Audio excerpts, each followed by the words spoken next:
गोष्टी प्रामुख्याने होणार तो म्हणजे मागच्या पावसाळी विधी मंडळावेळी झालेल्या हाणामारीचा हक्कभंग समितीकडनं अहवाल सादर केला जाणार आहे. कसं पाहता याकडे, या अहवालाकडे?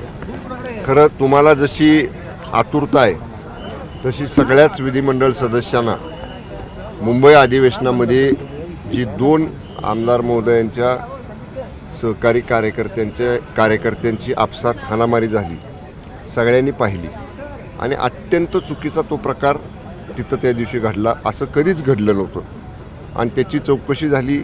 हक्कभंग समितीकडे गेलं, हक्कभंग समितीनं साक्षी पुरावे घेतले आणि अंतिम अहवाल मान्य विधानसभा अध्यक्षांकडे आज सादर होईल.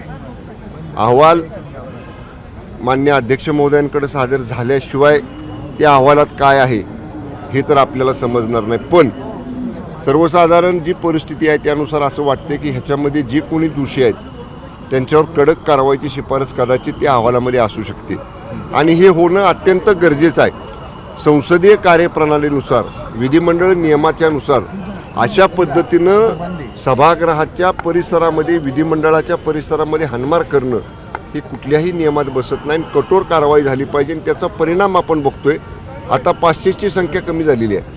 आता नागपूरमध्ये सुद्धा तुम्ही बघितलं, आता 3रा दिवस आहे, आतमध्ये येणाऱ्यांची संख्या खूप कमी आहे. त्यामुळं मोकळेपणाने फिरता येते.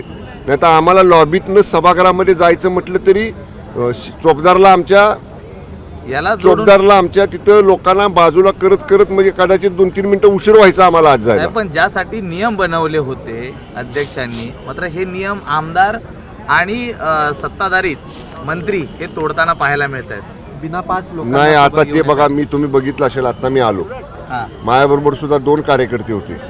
मी सुरक्षा रक्षकांना, अधिकाऱ्यांना विचारलं, बाबा बरोबर एखादा दुसरा कार्यकर्ता नेता येतो का? ते म्हणले बिलकुल नाही, तुम्ही आतमध्ये जावा, पास घ्या, पास घेऊन या. मी आमच्या कार्यकर्त्यांना बाहेर उभं केले. मी आता अध्यक्ष महोदयांना विनंती करणार आहे की नियमानुसार मंत्र्यांना किंवा आमदारांना जे काय पासची संख्या तुम्ही देणार आहात ते जर पास आम्हाला मिळाले तर आमचे कार्यकर्ते येतील. नाही तर मी कार्यकर्त्यांना सांगितले, नाही मिळाला पास तर बंगल्यावर जावा, TV लावा बंगल्यावर आणि TV वरती विधानसभेचं कामकाज बघा. काही अर्थसहाय्य नागरिक आहेत, जे दलाल आहेत, असं म्हटलं जातं की त्यांचा वावर या ठिकाणी मोठ्या प्रमाणात वाढलेला आहे. त्याची पण चौकशी केली ना. मागच्या मुंबईच्या अधिवेशनात घडलेल्या प्रकारानंतर त्याची सुद्धा चौकशी केलेली आहे आणि म्हणून मी सांगतोय की चौकशी जो अहवाल, हक्कभंग समितीचा जो अहवाल येणार आहे त्या व्यतिरिक्त विभागीय चौकशी वेगळी सुरू आहे. विधिमंडळ सचिवालयाला जे वरिष्ठ IPS अधिकारी असतात सुरक्षेसाठी, त्यांच्याकडनं सुद्धा मान्य विधानसभा अध्यक्ष, मान्य विधान परिषद सभापती महोदयांनी त्याची चौकशी लावलेली आहे. त्या अहवालामध्ये ह्या सुद्धा गोष्टी बाहेर येतील ना. आणि एकदा त्या अहवालामध्ये ह्या सगळ्या गोष्टी बाहेर आल्या की कोण असेल, कोणी पास दिले, कसे दिले, सभागृहात म्हणजे विधिमंडळ परिसरात दिले का विधिमंडळ परिसराबाहेर दिले, ह्या सगळ्या गोष्टीच्या त्या चौकशी अहवालामध्ये निष्कर्ष निघतील. पण मुंबईला घडलेल्या प्रकारानंतर नागपूरच्या अधिवेशनात हे सगळं बंद झालेलं आहे, हे तरी आपल्याला आज बघायला मिळतं. जाधव म्हणतात की 2029ला सर्व घटक पक्ष, मित्र पक्षांना भाजपकडून फोडण्यात येईल. त्यांना भीती वाटते का अशी? आता भाजपला किंवा शिवसेनेला कुणाला फोडण्याची आवश्यकता नाही.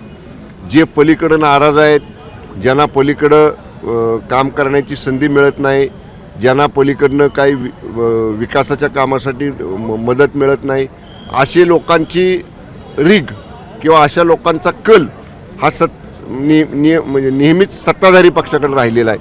त्यामुळे असं जर कोणी सत्ताधारी पक्षाला संपर्क केला, बेल थांबली जाऊ दे, सत्ताधारी पक्षाला संपर्क केला तर नक्कीच आम्ही सगळ्यांचं स्वागत करू. ओके.